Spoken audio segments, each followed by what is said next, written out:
Hi, it's Coach Dharam here, and I'm in Golden Gate Park talking to you today about the sensory awareness practices using sound. And I'm sitting beside the stream, listening to the water, breathing deeply. This is a particularly peaceful and absorbing sound because it changes all the time without a particular pattern. So it's flowing and constant, but enough variety, enough change to keep us from just drifting off and losing attention, because our attention goes to where there's change. So as I listen to the water flowing, and I'm breathing deeply,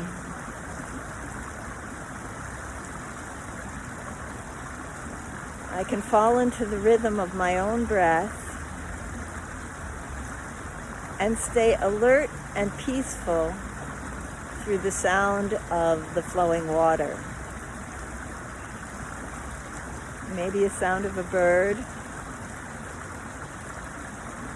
And in this relaxed state, that's where I can start to open my mind beyond my individual self and recognize the interconnection of the whole world around me, of all the possible worlds, of all that is. Now, this is a beautiful state of transcendence to be in, but it's really hard to get there sometimes, and it's really hard to stay in even when you're sitting in as beautiful place as Golden Gate Park. When we're grieving, we often will feel waves of emotion, waves of distress at any given time. Not something we can control and not something we can just run off to the park and take care of. They may happen when we're driving or when we're lying awake at night at 3 a.m. And what's really amplifies this distress is our ruminating thoughts and our ways of holding on to images and ideas that cause more pain, and that creates a cycle of more distress, more dysregulation. So our bodies have a way of taking care of that quickly. It's armoring. We can reduce acute distress with tension, and it happens pretty unconsciously, initially with a startle reflex. And that's exaggerated, but it's a jaw out, eyes open, shoulders hunched, chest in, and that posture, even in a small form, creates a lot of tension, especially in the neck, in the jaw, in the rib cage, that affects our comfort with breathing, with our ability to chew and swallow and create saliva. When the muscles of the ribs are constricted, it can be such an acute spasm that we feel pain in our chest, heartbreak, heartache. It can make the whole rib cage lock into one piece, so that to take a breath, it feels like we have to lift our entire bodies with just the little muscles of our around our neck and throat, rather than using our full diaphragm. Our stomachs are tightened up. It reduces our gut motility, so we can have discomfort in our lower back. It can affect our walking stride. It can affect our posture. And over time, over all the griefs in our life, it can create an armored stance, an armored way of going about the world, unless we reduce that tension in various ways. If we continue partially releasing the tension, every time a new event which creates armoring happens, we ratchet up our tension. We end up in chronic stress, which has very debilitating effects on our health and well-being. It causes our immune system to be impaired and various different diseases of inflammation. To use grief as a creative process, we must soften our armor. To maintain good health and free movement and well-being into our advanced years, we must release our stress. We must soften our armor.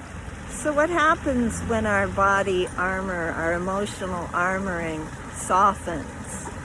It's as if we melt. And there may be spasms, there could be tears, it can feel very shaky and disorienting. You might feel cold. It's an entering into a more parasympathetic state. This is a state for repair.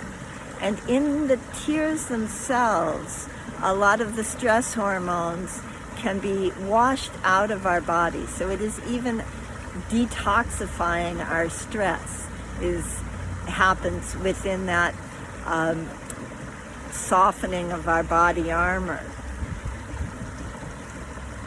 But we need to be careful and do this with tenderness and nurturing, because we're now in a very vulnerable state. We've taken off our armor. We're like that hermit crab who's come out of its shell and needs to grow, needs a bigger home, but it has to cross the dangerous sands to get to another shell, and who knows what big fish might come and chomp it down while it's looking for a new home. So we need to be somewhere comfortable and safe and warm, actually is good, so that we can use our breathing practice to stay regulated and allow the softening to occur, and to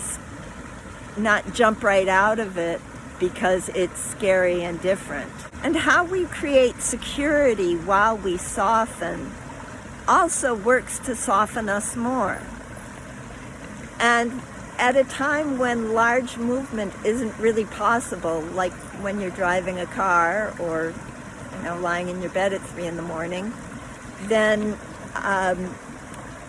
you can use sound.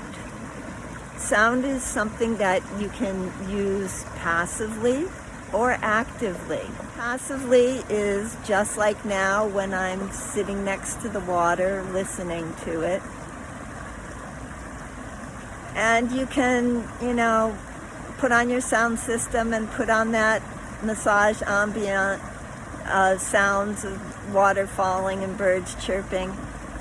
And it may not do you any good at that moment. If you're really armored, it may be just that you're armored and now angry and irritated at those splashy, chirpy sounds. So start with your breath. Start with wherever you are. Use your own body and find your bones. Your bones are connected to the earth through gravity. They're solid, and as you feel them, as you feel the weight, the pull of earth on your bones, you can feel a concentration of the solidity of that support. You can feel what security there is in gravity itself, that it's there and it's pretty continuous. And your bones can vibrate. It's the vibration of the little bones in the ear that move the cilia in the side, that have all the neurons that bring all the impulse of sound waves into the brain, where it can be processed into pitches and intervals and rhythms and all the things that our brains do to process sound. But it isn't just those tiny ear bones that do all the work. All of our bones resonate with vibrations and with the vibrations of sound. And there are some resonances that are slow and long frequencies that are particularly soothing to a hyper-aroused state, just as increases in tempo can be awakening and enlivening to a more reduced arousal state. So as you're breathing and you're feeling your bones, you can use your own sounds to make resonance. You can hum.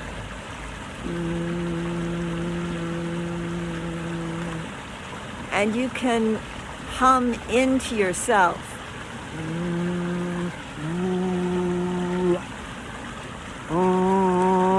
You can place parts of your body you can reach with your mouth. If you have another person helping you, that person can put their mouth on different parts of your body and tone.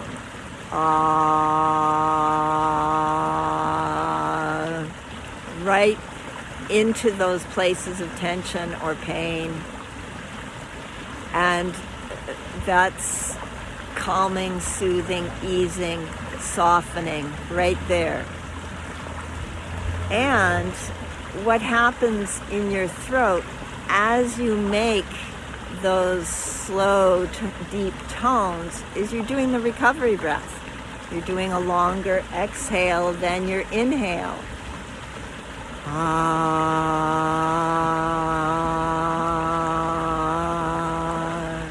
Now, as you get relaxed, you may find that you want to vary your pitch. You may want to change your tempo. You may want your sound to be more enlivening. And your voice is perfectly up to that task. You can make all kinds of noises. And the more you concentrate and engage on the sound of your own voice, the sound you hear through your own bones of your voice, it in itself is regulating and can create peace. So when you start changing pitches and you're changing tempos and you may be changing the timbre of singing through your nose instead of through your throat or your chest or out your ear, or however you sing, or if you pick up an instrument and start plucking it or beating on it, then you start making music. And music is just this very wonderful, highly complex opportunity to engage your sense of hearing.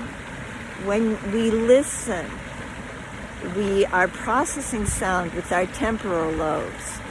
And what's really interesting is that our temporal lobe is right there, right exactly there, next to involving that place where we create our sense of self, where we map body into being. And people who have seizures in their temporal lobes and people who get electrodes placed on various places in their temporal lobes to see what those neurons do, they get that blissed out all is God, all is good, transcendent experience.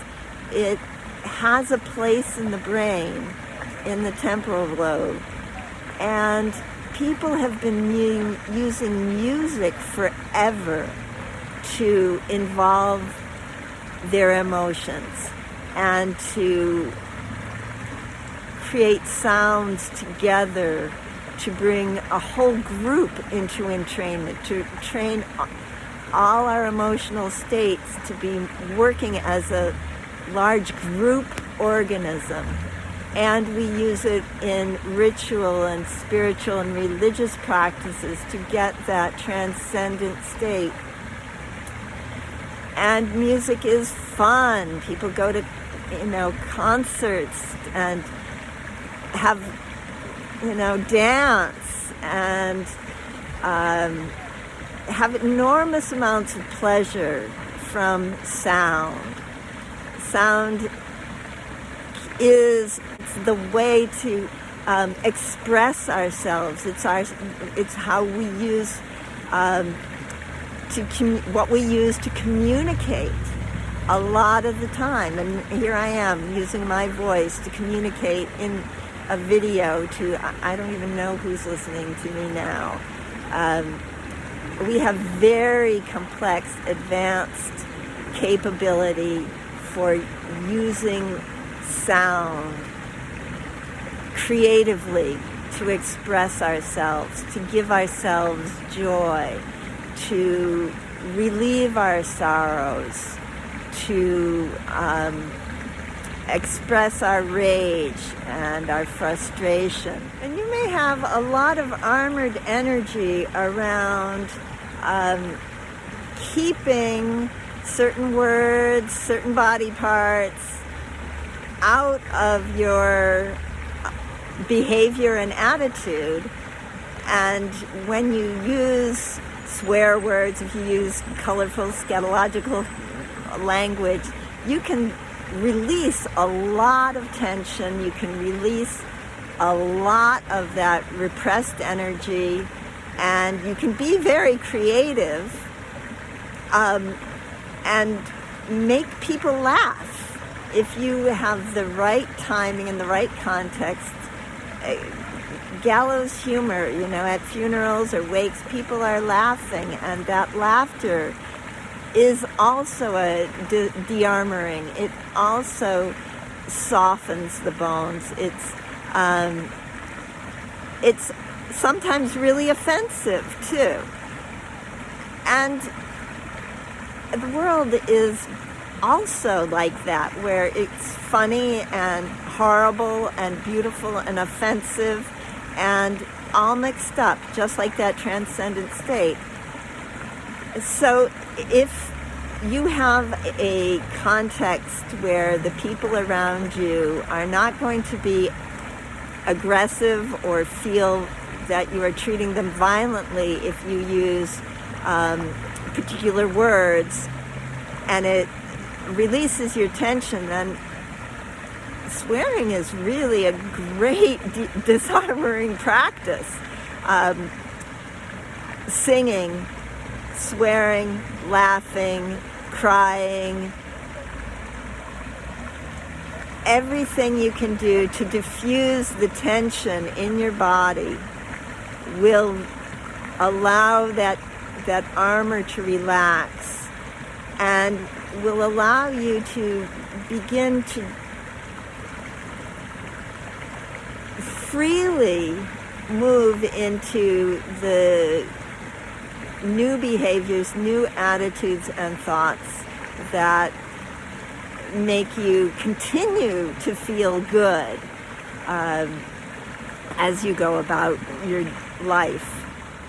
The songs that you sing and the stories that you tell yourself and the poems that you read and the conversations you have with your friends and all the ways that you listen to music and you use sound, they can all give you really positive, emotional, encouraging messages about how good you are and how whole you are and how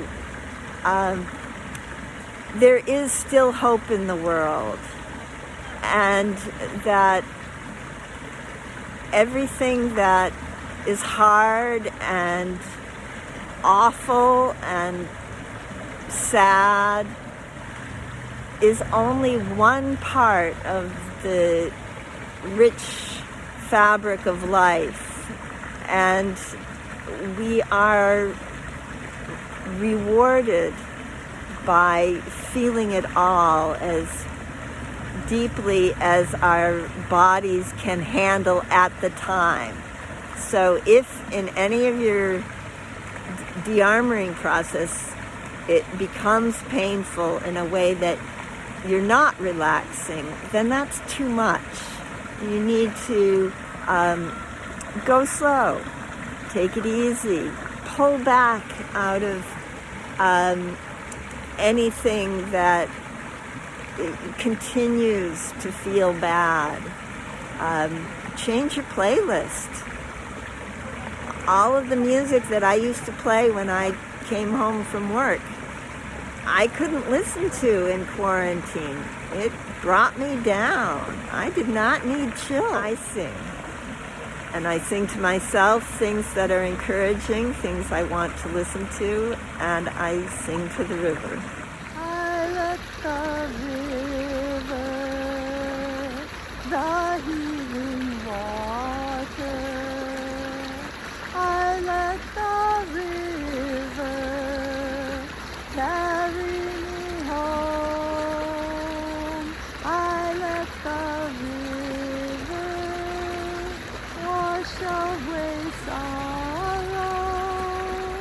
I let the river carry me home. And sometimes it's good just to be quiet and listen.